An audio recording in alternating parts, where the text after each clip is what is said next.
Please sit down. Good afternoon. Please sit down. Kunal. Yes, sir. We welcome you to the mock interview this afternoon. Thank you, sir. Sociology was one of your subjects in the examination. Is that right? Yes, sir. And you are by training a computer technologist, computer engineer. Am I right? Yes, sir. Information technology engineer. Information technology. Yes, sir. So let us start with sociology. Yes, sir. What is Sanskritization? Okay. Sir, can I give my answers in Hindi because my language is Hindi, sir? हाँ, बिल्कुल बिल्कुल बेशक. Okay, sir. Yes, sir. Sir, Sanskritisation एक sociological term है जिसका मतलब ये होता है कि जो हमारे समाज में चार वर्ण है, तो जो निचले स्तर के वर्ण जो कहा जाते हैं, जैसे शूद्र वर्ण हो गए और वैश्य वर्ण हो गए. जब ये वर्ण जो उछले वर्ण को उनको फॉलो करते हैं, उनके जो कल्चर्स है, उनका खान पान, उनका रहन सहन जैसा फॉलो करते हैं, उस टर्म्स को हम संस्कृताइजेशन कहते हैं. किस सोशियोलॉजिस्ट ने ये इस टर्म का इजाद किया? Sir, M.N.. श्रीनिवासन ये सोशियोलॉजिस्ट है, इन्होंने इस टर्म को, संस्कृताइजेशन टर्म को बताया था. अच्छा, ये बताइए कि कार्ल मार्क्स को हम लोग फिलोसोफर कहें, सोशल साइंटिस्ट कहें, या क्या हिस्टोरियन कहें, क्या कहें? सर, कार्ल मार्क्स इनका जो कार्य है, ये सर हम हिस्ट्री में भी उसको हिस्ट्री के बारे में भी उनसे जान सकते हैं. उनको जो कार्य है, उन्होंने जो दिया हुआ है, जो थेरीज है, वो सोशियोलॉजी के लिए भी सर उतनी ही पर्याप्त है, और मुझे लगता है एडमिनिस्ट्रेशन के लिए भी उतनी पर्याप्त है. तो मुझे लगता है सर ये एक समावेशी उनका कार्य है सर. उनकी क्या मुख्य उनकी सोच है, वो क्या है? सर, कार्ल मार्क्स की सोच ये है सर कि जो कैपिटलिज्म है, वो कैपिटलिज्म की वजह से जो वर्किंग क्लास है, जिसे लेबर क्लास बोलते हैं, इनका उत्पीड़न होता है, और ये उत्पीड़न तभी रुकेगा जब ये लेबर क्लास एक साथ संगठित होकर कैपिटलिज्म को निकाल देंगे और उसकी जगह पहले सोशलिज्म लाएंगे और उसके बाद कम्युनलिज्म लाएंगे. ये उनकी थ्योरी है सर. एक उनका टर्म था सरप्लस वैल्यू, वो क्या होता है? सर, सरप्लस वैल्यू का मतलब सर, जितना मैं जान पाता हूँ सर, कि जो समाज में जो कैपिटल है या कुछ पूंजी है, वो किसी छोटे समूह के लोगों के पास ज्यादा इकट्ठा हो जाएंगी, इसको सरप्लस वैल्यू कहते हैं. ये तो आपने ठीक नहीं बताया, दोबारा सोच के बताइए सरप्लस वैल्यू का मतलब क्या होता है? सर, मुझे माफ कीजिए सर, मैं रिकॉल नहीं कर पा रहा हूँ. हाँ, और थ्योरी ऑफ एलियनेशन क्या है उनका? Yes sir.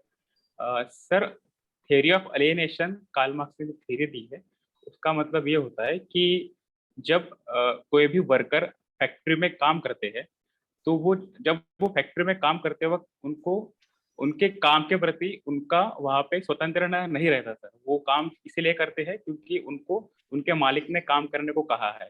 उनको वहाँ पे ना कुछ करने की आज़ादी है, उनको सिर्फ अपने फैक्ट्री में काम करना है. इसके वजह से वो उनके कलीग से भी एलियनेट होते हैं, उनके परिवार से भी एलियनेट होते हैं, और एक मोटा-मोटी देखा तो समाज से भी एलियनेट होते हैं सर. तो ये theory of alienation Karl Marx ने दी हुई थ्योरी है. तो इससे डील करने का क्या तरीका उन्होंने बताया? सर, इसको डील करने का तरीका इन्होंने ये बताया कि जो क्लास है, जो एलियनेटेड क्लास है, जो वर्किंग क्लास है, इनको संगठित होना पड़ेगा. क्लास फॉर इटसेल्फ कहते हैं सर. तो इसके वजह से जो एलियनेशन है, एलियनेशन दूर हो सकता है. अच्छा, एक बात बताइए कि क्या हमारे कॉन्स्टिट्यूशन में कार्ल मार्क्स की जो फिलॉसफी है उसका कुछ समावेश हुआ है?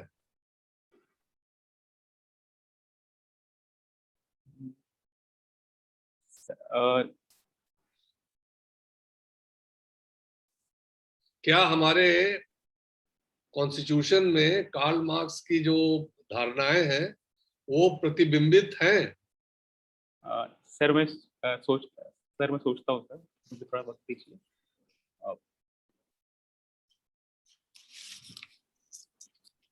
सर अगर हम ये देखते हैं कि जो हमारे संविधान में जो कहा है, जैसे सबको समानता जो है, राइट टू इक्वालिटी के बारे में कहा जाता है सर, तो इसमें ये दिखता है सर कि जो कैपिटलिज्म और वर्किंग क्लास का जो भेदाभेद है वो दूर करने के लिए एक तो राइट टू इक्वालिटी कह सकते हैं सर। इसके साथ साथ जो directive principle of state policy है, इसके अंतर्गत भी सर जो लेबर्स है, लेबर्स को हमने राइट्स दिए हैं सर, और जो महिलाएं हैं उनको भी मैटरनिटी राइट्स मिले हैं, और इसके साथ साथ जो बच्चे हैं उनको भी कुछ राइट्स मिले हैं सर। तो मुझे ऐसा लगता है कि ये कुछ कार्ल मार्क्स की जो थ्योरी है इसे संलग्न हम कह सकते हैं।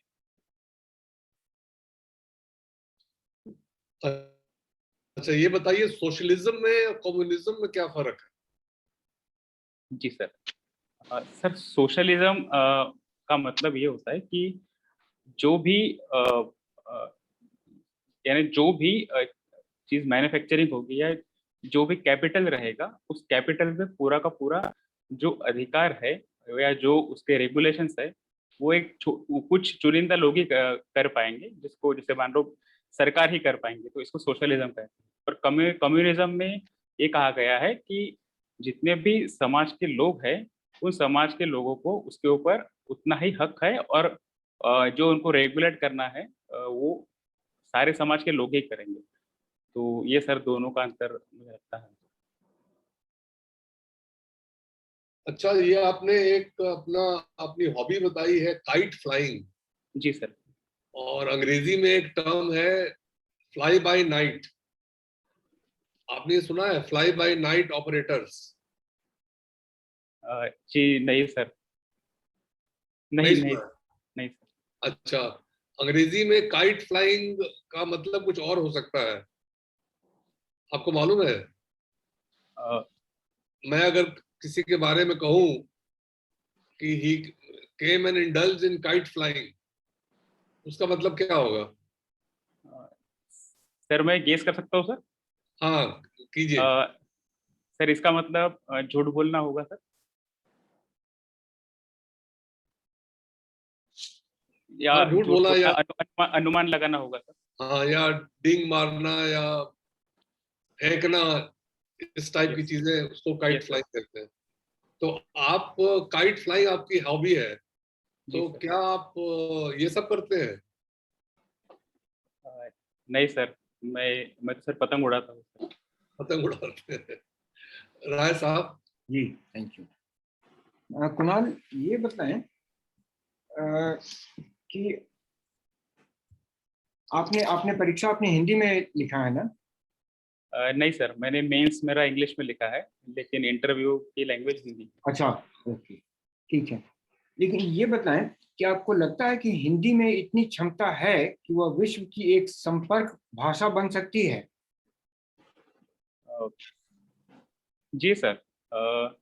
अगर हम देखते हैं सर, तो हिंदी हिंदी सिर्फ भारत में ही नहीं बोली जाती, लेकिन हिंदी मॉरिशस में बोली जाती है। कुछ कैरिबियन देश है सर, जैसे सूरीनाम हो गया, वहाँ बोली जाती है, फिजी में बोली जाती है, नेपाल में बोली जाती है सर। तो मुझे लगता है कि हिंदी बोलने का जो तबका है वो ज़्यादा है। और दूसरी बात यह है सर कि भारत के वंश के लोग केवल भारत में नहीं, लेकिन विश्व के लगभग सारे देशों में कुछ ना कुछ काम कर रहे हैं सर।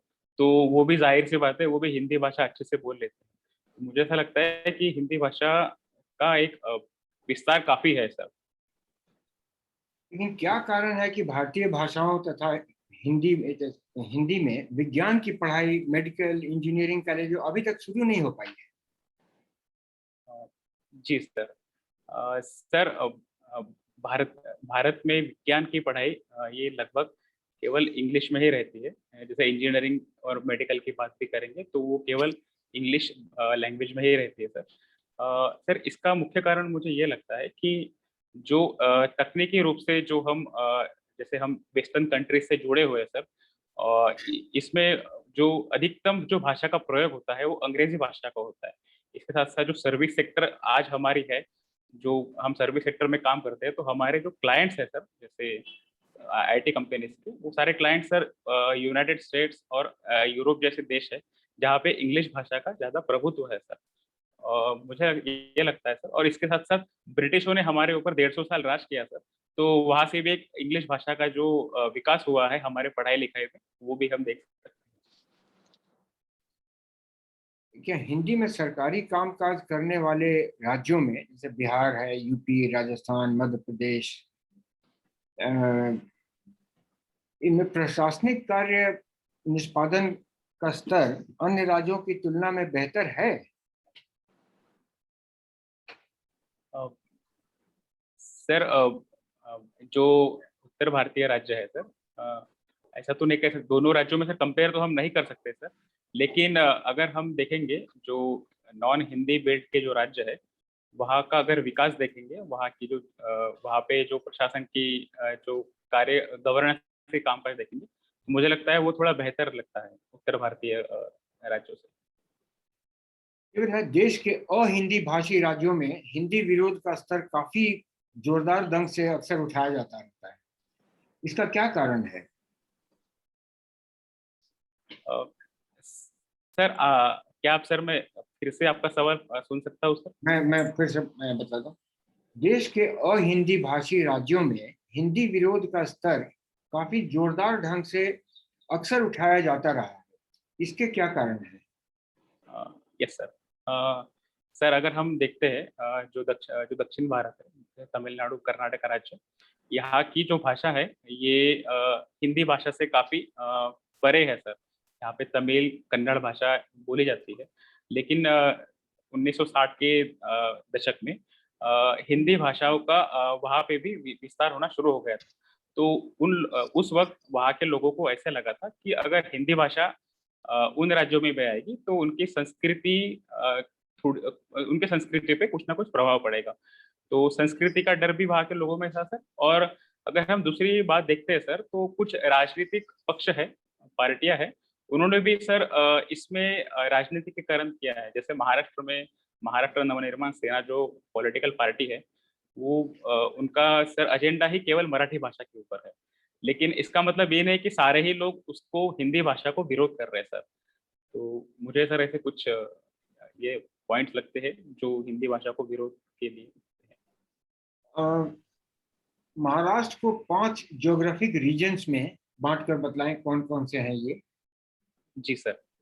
सर अगर हम महाराष्ट्र के पश्चिम से शुरू करते हैं, तो महाराष्ट्र के पश्चिम में सर तटीय क्षेत्र है, जहाँ अरेबियन सी यस सर। उसके थोड़ा पूरब की तरफ जाएंगे तो वेस्टर्न घाट है सर।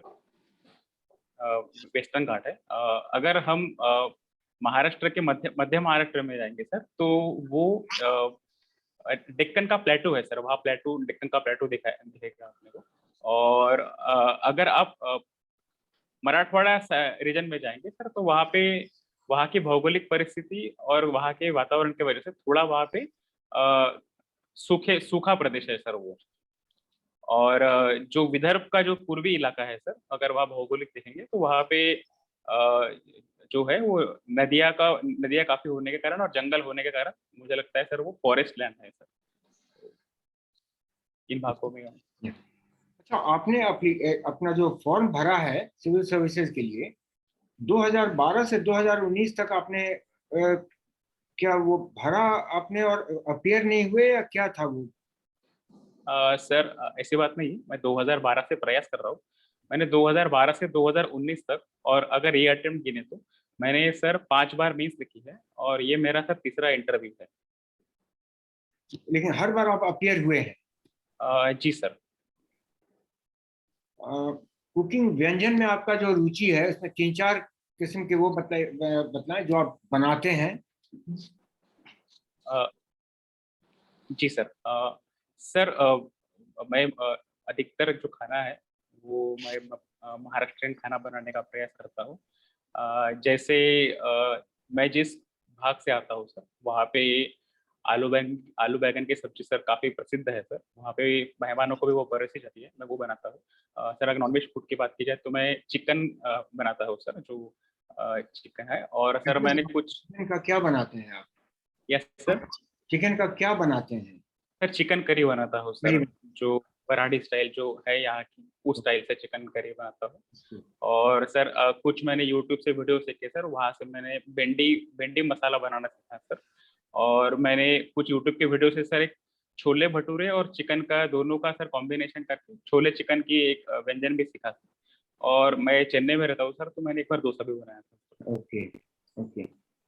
अच्छा, ये बताइए कि ब्रिटिश ने किस युद्ध में महाराष्ट्र को पूरी तरह से कैप्चर किया? कौन सा वॉर था, कौन सा युद्ध था वो? जी सर। सर ये जो तीसरा युद्ध है एंग्लो मराठा वार 1818 में हुआ था सर। उस युद्ध में ब्रिटिशों ने महाराष्ट्र को पूरी तरह से परास्त किया था। किसको हराया था उन्होंने? सर पेशवाओं को हराया था सर। बाजीराव? जी सर। बाजीराव टू। ओके। अच्छा, ये भी जरा बताएं कि अ, हम लोग सोशियोलॉजी की जो बात कर रहे हैं उसमें हीगल और कार्ल मार्क्स में क्या हर बात में आपस में मेल था, उनके विचार मिलते थे या कहीं दोनों में डिफरेंसेस हैं? हीगल और कार्ल मार्क्स। सर जहाँ तक सर मैं अभी रिकॉल कर पा रहा हूँ सर, जो हेगल की जो थ्योरी थी, जो थेसिस, एंटीथेसिस और सिंथेसिस, उसी थ्योरी पे कार्ल मार्क्स इन्होंने भी कार्य किया है सर। लेकिन हेगल की जो थ्योरी थी सर वो आइडियलिज्म की थी, और जो कार्ल मार्क्स की थ्योरी थी वो कैपिटलिज्म की प्रति थ्योरी थी सर। तो मुझे ऐसा लगता है सर दोनों में एक ये अंतर है। Maratha reservation, reservation for Marathas के लिए सुप्रीम कोर्ट के अभी एक जो वो आई है, हम लोग पढ़ रहे हैं, इसमें आपका क्या विचार है? सर माननीय सुप्रीम कोर्ट ने जो निर्णय दिया है मराठा आरक्षण के लिए, सर मैं इसे उचित समझता हूँ सर। कैसे? उसके आपके मुख्यमंत्री तो अभी इसे कहने लगे कि साहब उसको हम लोगों को उसको अपील में जाना चाहिए। जी सर। सर मराठा आरक्षण की जो बात चल रही है सर वो अभी से नहीं है, 1982 से बात चल रही है सर। तो 1982 से जो मराठा लीडर्स है महाराष्ट्र के, उन्होंने मराठा आरक्षण की बात की थी। इसमें सर बहुत सारी कमिटीज बैठी थी, जैसे हम मंडल कमीशन की बात करते हैं तो मंडल कमीशन ने भी कहा था कि मराठा जो समुदाय है इनको हम ओबीसी में नहीं रख सकते अगर। और इसके साथ साथ महाराष्ट्र सरकार ने स्टेट बैकवर्ड कमीशन में 2 कमीशन बैठाए थे सर, एक बापट कमीशन और एक खत्री कमीशन। इन दोनों कमीशन ने ये कहा था कि मराठा जो समाज है ये सोशली बैकवर्ड नहीं है। और अगर हम रिजर्वेशन की बात करते हैं तो सर सोशली और एजुकेशनली बैकवर्ड की ही बात करते हैं सर। तो अगर हम देखते हैं कि मराठा जो लोगों का महाराष्ट्र के राजनीति में जो, और इसके साथ साथ एजुकेशन सोसाइटीज और कोऑपरेटिव्स में मराठा लोगों का काफी सर वहाँ उनकी संख्या है सर। और दूसरी बात ये भी है सर कि जो भारत सरकार ने जो 10% आरक्षण दिया है जो आर्थिक रूप से जो लोग पिछड़े हैं, तो मुझे लगता है सर मराठा लोग जो आर्थिक रूप से पिछड़े हैं उनको 10% आरक्षण में हम शामिल कर सकते हैं। इस ग्राउंड पे मुझे लगता है कि आपका विरोध सिर्फ 50% एक्सीड करने की वजह से है, या मराठास को नहीं मिलना चाहिए क्योंकि वो इकोनॉमिकली बैकवर्ड नहीं है, आपको इस पे आपत्ति है? सर इसमें अगर हम देखेंगे तो सर दोनों ही पक्ष है सर। जैसे माननीय सुप्रीम कोर्ट ने कहा था कि जो इंदिरा साहनी केस के अंतर्गत जो कहा था कि हम अगर 50% के ऊपर आरक्षण देते हैं तो ये अनकॉन्स्टिट्यूशनल रहेगा सर। और दूसरी बात यह है सर कि मराठा आरक्षण के लिए जो कुछ एक्सेप्शनल ऐसी कुछ कंडीशन दिखी नहीं माननीय सुप्रीम कोर्ट को सर। तो मुझे ऐसा लगता है सर कि 50% का भी है, और दूसरी बात यह है कि वो समाज सोशली और एजुकेशनली इतना बैकवर्ड नहीं है। मैक्स वेबर ने ब्यूरोक्रेसी के बारे में कुछ कहा है, क्या जी कहा सर। है उनका, क्या विचार है उनका? सर मैक्स वेबर ने ब्यूरोक्रेसी के बारे में ये कहा है कि जो ब्यूरोक्रेसी है वो एक सबसे एक प्रभावशाली और सबसे महत्वपूर्ण ऐसा हिस्सा है किसी भी समाज का। वो ऐसा कहते हैं कि जो ब्यूरोक्रेसी में जो लोग काम करते हैं, वो बहुत प्रोफेशनल तरीके से काम करते हैं और ये लोग काफ़ी निष्पक्ष तरीके से भी काम करते हैं और इनको एक फिक्स इनकी सैलरी होती है। तो इसके वजह से जो कार्य में उनकी प्रभावता और कुशलता काफ़ी अच्छी रहती है। लेकिन इन्होंने इसके साथ ये भी कहा, उन्होंने आयरन केस थ्योरी में ये भी कहा है कि अगर बहुत ही ज़्यादा ये रूल बेस्ड काम करेंगे, तो कुछ समय बाद ये जो ब्यूरोक्रेट्स हैं, ये एक तोते की तरह काम करेंगे, अगर हम इसको बोल सकते हैं सर, सामान्य भाषा में बोल सकते हैं तो सर। तो इन्होंने ये भी चिंता जताई थी। महाराष्ट्र में कम्युनिटी डेवलपमेंट प्रोग्राम्स काफी अच्छे ढंग से, प्रभावी ढंग से ये हो रहा है। इसमें कहीं कुछ कमियां आपको नजर आती हैं कम्युनिटी डेवलपमेंट प्रोग्राम्स में महाराष्ट्र सर के context में? जी सर। सर महाराष्ट्र में अगर हम स्वतंत्रता के बाद से देखते हैं तो कम्युनिटी डेवलपमेंट प्रोग्राम में काफ़ी अच्छा कार्य हुआ है। इसके बाद ही महाराष्ट्र में जो सहकार क्षेत्र है, उसको भी काफ़ी बढ़ावा मिला है सर। लेकिन अगर हम महाराष्ट्र का कुछ हिस्सा है सर, जैसे विदर्भ हो गया, मराठवाड़ा हो गया, ये थोड़े मुझे इसमें थोड़े लैगिंग लगते हैं, थोड़े पीछे लगते हैं सर। यहाँ पे कोऑपरेटिव इतनी पनप नहीं पाई सर इस भाग में। जैसे अगर हम पश्चिम महाराष्ट्र से तुलना करते हैं सर, तो मुझे ऐसा लगता है कि समावेशी रूप से देखेंगे तो कम्युनिटी डेवलपमेंट प्रोग्राम का कुछ रीजन में काफ़ी फायदा हुआ है, लेकिन कुछ रीजन में फायदा नहीं हुआ है। महाराष्ट्र में इको टूरिज्म का क्या फ्यूचर है? Eco tourism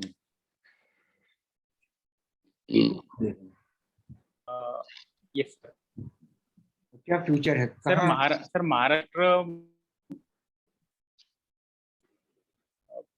yes sir. Sir Maharashtra में इको टूरिज्म का फ्यूचर है सर। जैसे जो महाराष्ट्र में इतनी जो नैसर्गिक जो संपत्ति है महाराष्ट्र के पास, अगर हम उसको अच्छी तरीके से विकसित करेंगे और इसके साथ ही अगर हम वहाँ प्रदूषण मुक्त करने का पूरा प्रयास करेंगे, तो इको टूरिज्म सर अच्छा उभर सकता है सर, क्योंकि महाराष्ट्र के पास इतनी नैसर्गिक और मानवीय संपत्ति भी बहुत भी देखते हैं तो। आवाज आ रही है आपको? आपको हमारी आवाज आ रही है? जी सर। आप, जी सर। अच्छा। हमारे यहाँ कास्ट सिस्टम जो है इसके मुख्य रूप क्या है?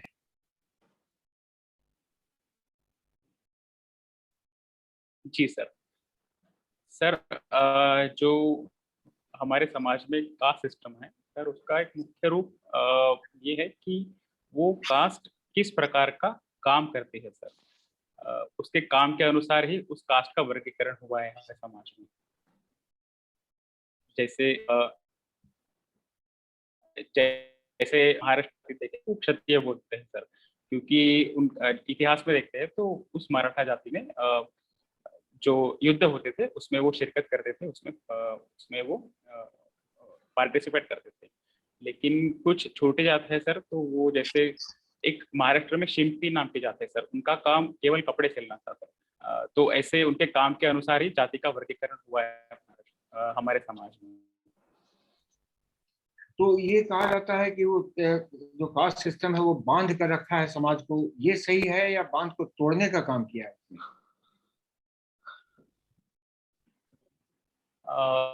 सर अगर हम इतिहास में देखते हैं तो कास्ट सिस्टम ने सर समाज को इसलिए बांध के रखा है क्योंकि समाज में जैसे महाराष्ट्र में 12 बलुतेदार होते हैं सर, तो हर कास्ट को अपना अपना कार्य होता था सर, और वो कास्ट वही कार्य करती थी। तो उसके वजह से समाज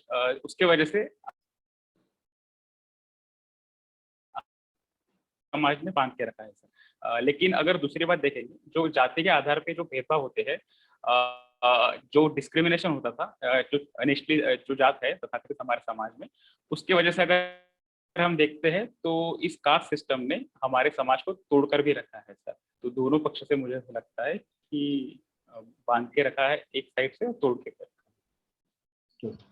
अरविंद मोहन साहब। हाँ, कुणाल, आप अभी महाराष्ट्र में विदर्भ की बात कर रहे थे। विदर्भ का नाम सर। बहुत ज्यादा आता है किसानों की आत्महत्या के लिए, क्या कारण है इसके पीछे? सर दुर्भाग्य की बात है कि महाराष्ट्र में विदर्भ के किसान सबसे ज्यादा आत्महत्या करते हैं। तकरीबन 50% जो आत्महत्या होती है महाराष्ट्र में विदर्भ से होती है।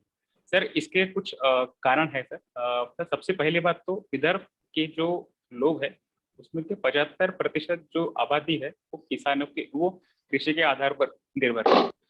दूसरी बात यह है सर कि विदर्भ में 13% सिंचाई होती है, और विदर्भ में जो किसान है वो जो अपने जो क्रॉप का प्रोडक्शन लेता है वो कैश क्रॉप ही रहता है सर।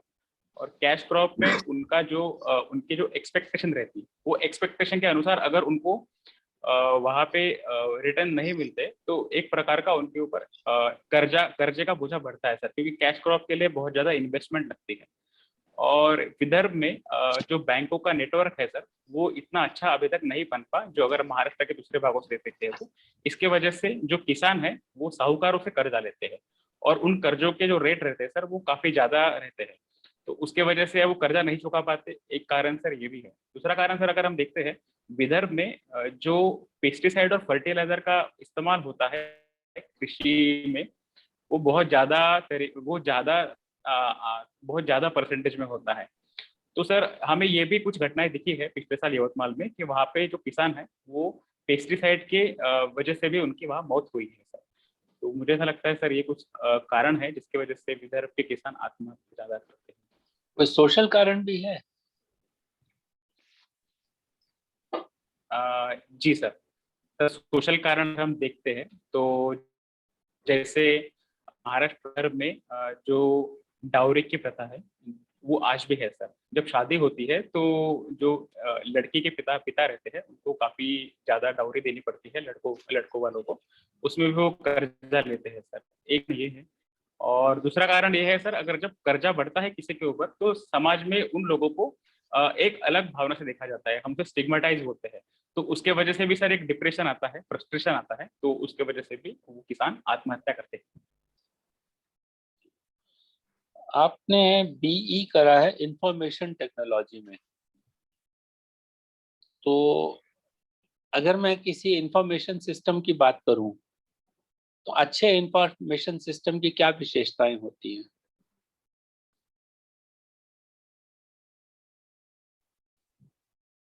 सर मैं आपका सवाल फिर से सुन पा सकता हूँ? इंफॉर्मेशन सिस्टम तो आप समझते हैं ना क्या होता है? Yes sir, yes sir. तो अच्छे इंफॉर्मेशन सिस्टम की क्या विशेषताएं होती हैं? Yes sir. Sir information system की, अच्छे इंफॉर्मेशन सिस्टम की ये सर विशेषताएं होती है कि जो इंफॉर्मेशन होती है जो इलेक्ट्रॉनिक माध्यम से हो या किसी भी माध्यम से हो वो उन लोगों तक पहुंचे और वो इंफॉर्मेशन सटीक रहे, उसमें कुछ फेक इंफॉर्मेशन ना रहे, और जिसके वजह से समाज में तेढ़ निर्माण ना हो और उस इंफॉर्मेशन की वजह से लोगों में भ्रांतियां ना हो। मैंने जो आपसे जवाब मांगा as a BE information technology, okay, उस तरह से मांगा। अच्छा अच्छा सर, इंफॉर्मेशन टेक्नोलॉजी का जो सर जो इंफॉर्मेशन टेक्नोलॉजी है वो इंफॉर्मेशन ट्रांसमिट करने के लिए होती है, जैसे कि जो इलेक्ट्रॉनिक माध्यम है जो हमारे तकनीक में देखते हैं उसमें जो डेटा प्रोसेस होता है, जो हम डेटा गैदर करते हैं, डेटा रिट्रीव करते हैं, अगर वो सटीक होता है सर, और इसमें अगर हम साइबर के अपराध अगर नहीं होंगे वहाँ पे, जैसे साइबर फिशिंग नहीं होगा या साइबर फ्रॉड नहीं होगा, तो मुझे लगता है कि ये सर अच्छी इंफॉर्मेशन की हम बोल सकेंगे। आप इंफॉर्मेशन टेक्नोलॉजी को जो बीई का है डिग्री, उसमें बताते हैं ना इंफॉर्मेशन सिस्टम कैसे डेवलप करते हैं? सर मुझे माफ कीजिए सर, मैं अभी कॉल नहीं। अच्छा चलिए, आप सीनियर टैक्स असिस्टेंट भी हैं इनकम टैक्स डिपार्टमेंट में। जी सर। तो ये जो अभी नया बात हो रहा है फेसलेस असेसमेंट, इसके बारे में कुछ बताएंगे? Yes sir. Sir faceless assessment हमने अक्टूबर 2019 से पायलट बेसिस पे स्टार्ट किया था, लेकिन पिछले साल से हमने पूरे भारत में शुरू किया है। सर फेसलेस असेसमेंट में ज्यूरिसडिक्शन नहीं होता, और ज्यूरिसडिक्शन जो पहले होता था उसको हमने अभी निकाल दिया है। और फेसलेस असेसमेंट में सर हमने कुछ नए प्रावधान लाए हैं, जैसे एक नेशनल ई असेसमेंट सेंटर है सर, वो दिल्ली में होता है। और जो बाकी जो रीजन्स है, जैसे मुंबई, चेन्नई, पुणे, नागपुर, ऐसे रीजन में REAC यानी रीजनल ई असेसमेंट सेंटर होते हैं सर। और हर री असेसमेंट सेंटर पे सर कुछ और यूनिट होते हैं, जैसे असेसमेंट यूनिट होगा, एक रिव्यू यूनिट होगा, एक टेक्निकल यूनिट होगा, ऐसे यूनिट होते हैं सर। तो सर इसके वजह से जो असेसी है, जो टैक्स पेयर है, अगर वो असेसमेंट में उनकी अगर केस जाएगी, तो वो भारत में किसी भी असेसिंग ऑफिसर होते हैं, निर्धारण ऑफिसर होते हैं, उनके पास जाएंगे, लेकिन उनको ये पता नहीं रहेगा कि उनका निर्धारण अधिकारी कौन है। और जो निर्धारण अधिकारी उनकी जब टैक्स उनके असेसमेंट में कार्य करेगा, तो वो कार्य भी जो NESA सेंटर है दिल्ली का, वहां से ही उसका वहां से ही उनको परमिशन मिलेगी क्या करना है क्या नहीं करना। तो सर इसमें हम एक ये भी देखते हैं कि इसमें जो ऑफिशियल लेवल पे हर हर ऑफिस में, वो है। हेलो, हाँ हाँ बोलिए। हाँ सर, ऑफिशियल लेवल पे हर हर अधिकारी की यहाँ पे जवाबदेही फिक्स की है सर। और दूसरी बात यह है सर कि जितने सारे यूनिट हुए, जैसे असेसमेंट यूनिट है, टेक्निकल यूनिट है, इस यूनिट की वजह से सर जो टैक्स में पहले जो गलतियां होती थी, उसके बाद बहुत सारे असेसिव रेक्टिफिकेशन के लिए आते थे, टैक्स सुधार के लिए आते थे, वो भी कम हो गए सर। तो मुझे ऐसा लगता है सर इसमें एक ट्रांसपेरेंसी भी आएगी और अकाउंटेबिलिटी भी आएगी सर। ये कुछ महत्वपूर्ण बदल हमने इनकम टैक्स डिपार्टमेंट में किए हैं। एक ये कॉन्सेप्ट आ रहा है प्रिजम्पटिव टैक्सेशन का, ये क्या है? सर प्रिजम्पटिव टैक्सेशन ये टैक्सेशन होता है कि जैसे कोई फर्म है या जैसे कोई यूनिट है, उनको सरकार ही बोलती है कि आप उतना टैक्स पे कीजिए जितना जितना आपको लगता है कि आपका उस साल का आय इतना रहेगा, तो उसके अनुसार वो टैक्स पे करेंगे सर। तो इस चीज को प्रिजम्पटिव टैक्सेशन बोलते हैं सर। नहीं तो सेल्फ असेसमेंट और प्रिजम्पटिव टैक्स में कुछ फर्क नहीं है? जो आपने बताया वो तो सेल्फ असेसमेंट बताया, और प्रिजम्पटिव टैक्स जो है और सेल्फ असेसमेंट टैक्स, उसमें कुछ फर्क है? एक ही बात है दोनों?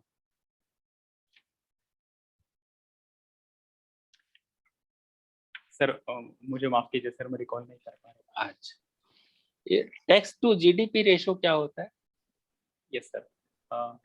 सर हमारे देश की जितनी GDP है, उसके अनुपात में हमारा जितना टैक्स कलेक्शन होता है, हम उसको टैक्स टू GDP रेशो कहते हैं।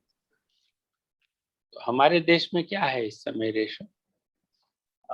सर हमारे देश में टैक्स टू GDP का रेशो तकरीबन 10% है सर।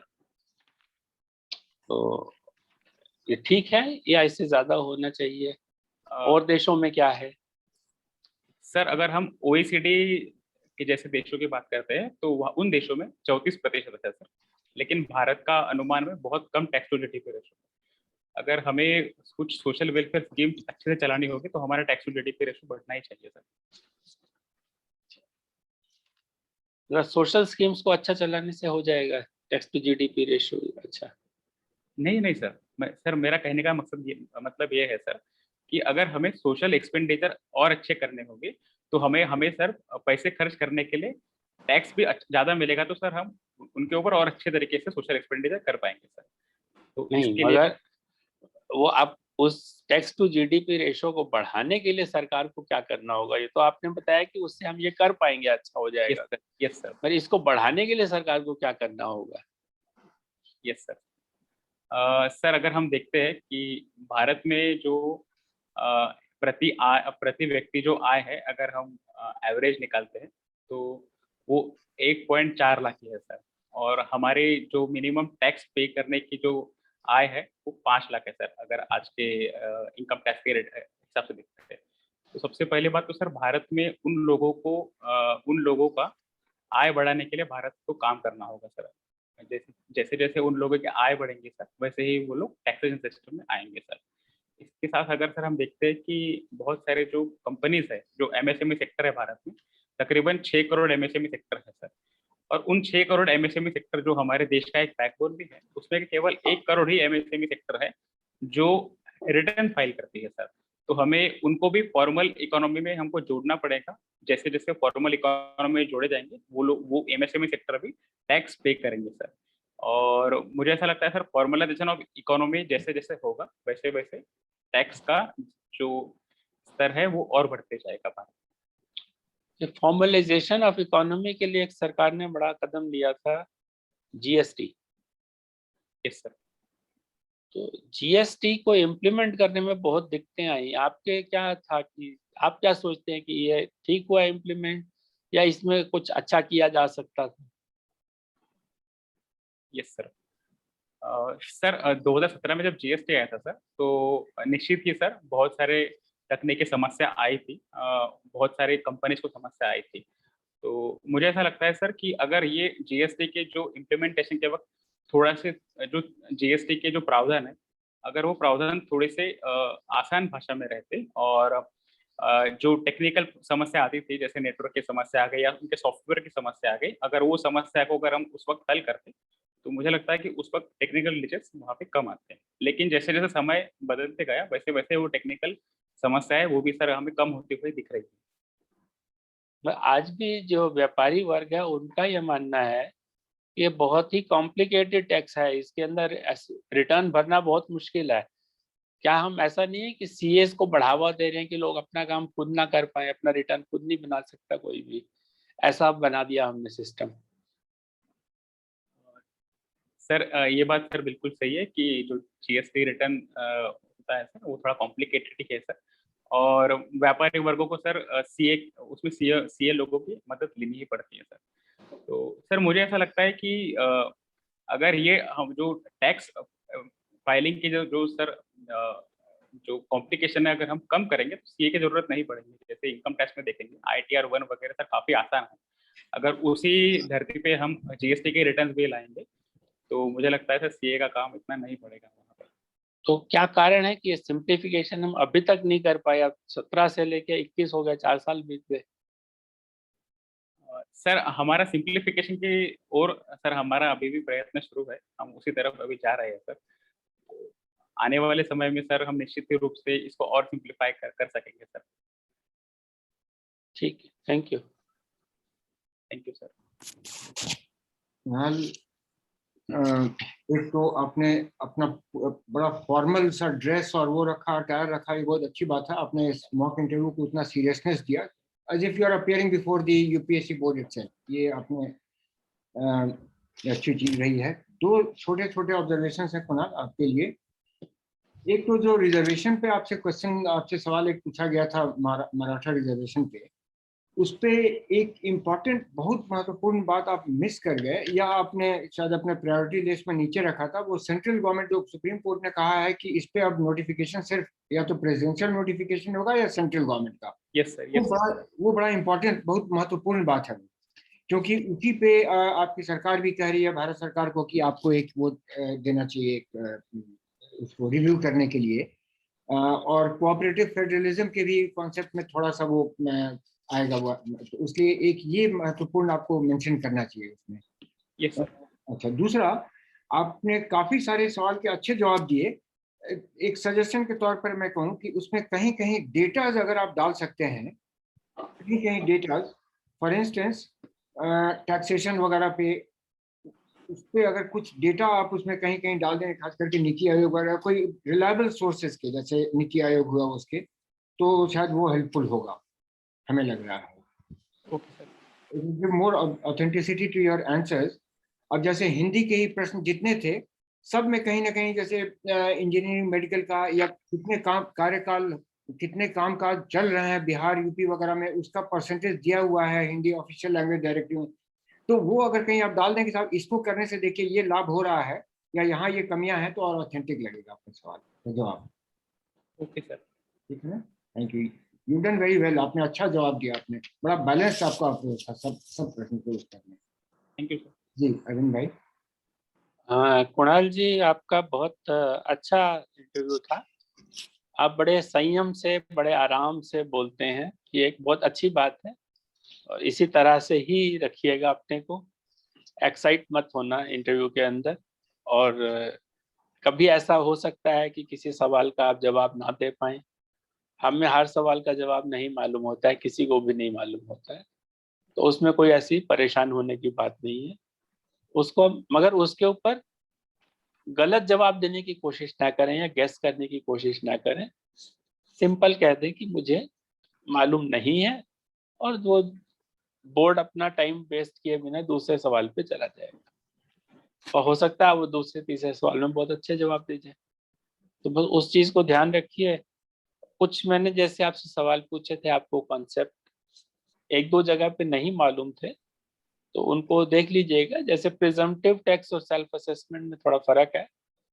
प्रिजम्पटिव में सरकार ने ये किया है कि जो टर्नओवर है बिजनेस की, उन्होंने कर दिया कि इतने टर्नओवर तक आपको, अगर आप प्रिजम्पटिव टैक्स देते हैं तो आपको अपने अकाउंट्स रखने की जरूरत नहीं है। टर्नओवर का एक फिक्स्ड परसेंटेज है जो कि आपकी इनकम मान लिया जाएगा, और वो आपकी इनकम में जोड़ के आप उस पर टैक्स दे दीजिए।